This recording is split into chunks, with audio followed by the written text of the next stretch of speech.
প্রিয় দেশবাসী, আমার মতন এরকম কি মাঠ ভ্রমণ করেছেন কখনো? আমার মনে হয় কখনোই আমার মতন এরকম মাঠ ভ্রমণ কখনোই করেনি। যদি মাঠ ভ্রমণ করতে মন চাই, অবশ্যই চলে আসবেন আমাদের কালহুদা গ্রামে।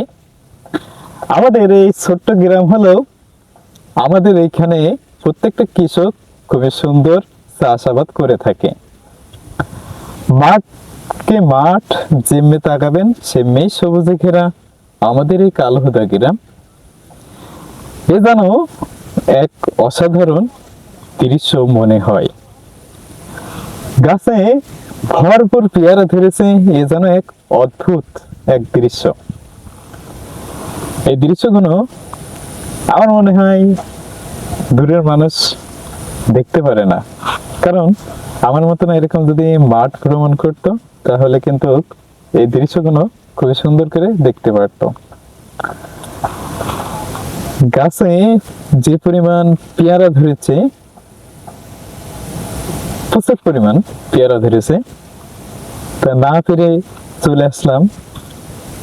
ও, আর একটা কথা না বললেই তো নয়, সেটা হলো এই বর্তমান যে ভুঁইতে দাঁড়িয়ে আছি এবং আপনাদের সাথে গল্প করছি, এই ভুঁইটা আমাদেরই রবিন ভাইয়ের ভুঁই।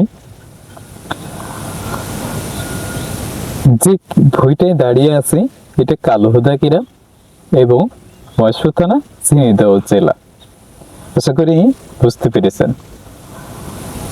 ভূমি মালিকের নাম হলো রবিন। তিনি সুদক্ষ একজন কৃষক এবং বুদ্ধিজীবী। তিনি যাই চাষ করে তাই খুবই সুন্দর হয় এবং সুদর্শন হয়ে ওঠে। যেরকম এই পেয়ারাটা চাষ করেছে, তা খুবই সুন্দর করে চাষাবাদ করেছে। এই গাছে প্রচুর পরিমাণ পেয়ারা এসেছে এবং পেয়ারাটা যাতে পোকা না লাগে তার জন্য বিপরীত সাইডে একটা করে পিপি মেরে দিয়েছে, যাতে করে পোকা না লাগে। এই গাছটাই ছোট্ট একটা গাছ, সেই গাছে কিন্তু প্রচুর পরিমাণ পেয়ারা এসেছে। সেই পেয়ারা কিন্তু সুন্দর করে পিপি মেরে দিয়েছে, যাতে করে এই পেয়ারাটাই কোনো পোকা মাকড় যাতে না বাসা বাঁধতে পারে এবং পোকা না ধরে। এই পেয়ারাটা হয়তো দেখতে সাধারণ মনে হলেও এই পেয়ারাটা যাবে কোথায় জানেন? ঢাকায় এবং অন্যান্য এলাকায় চলে যাবে। লাভের একটা অংশ হিসাবে কিন্তু পেয়েছে এবং এর পাশাপাশি অন্যান্য চাষাবাদ করেও অনেক টাকা লাভবান হচ্ছে। যেরকম আমাদের এই ছোট্ট গ্রামে কৃষকরা বেশিরভাগ ড্রাগন চাষ, পেয়ারা চাষ, এই চাষগুলো বেশিরভাগ করে থাকছে। আরো নিত্য নতুন চাষ বলতে এই মাঠে কিন্তু আরো অন্যান্য চাষও হচ্ছে।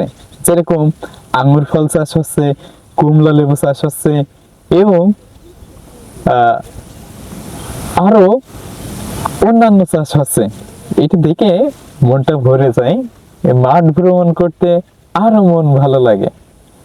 যে ভুঁইতে এখন আছি, এই গাছে, এই যে এই গাছটাই যে পরিমাণ পিপি মারা, দেখেন প্রচুর পরিমাণ পিপি মারা। এই যে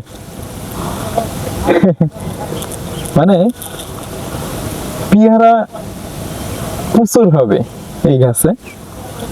এরকম প্রত্যেকটা গাছেই কিন্তু প্রচুর পরিমাণ পেয়ারা। এবং আমার এই রবিন ভাইয়ের এই ভুঁইটা মনে হয় খুব সম্ভব না 1-1.5 বিঘা মতন হবে।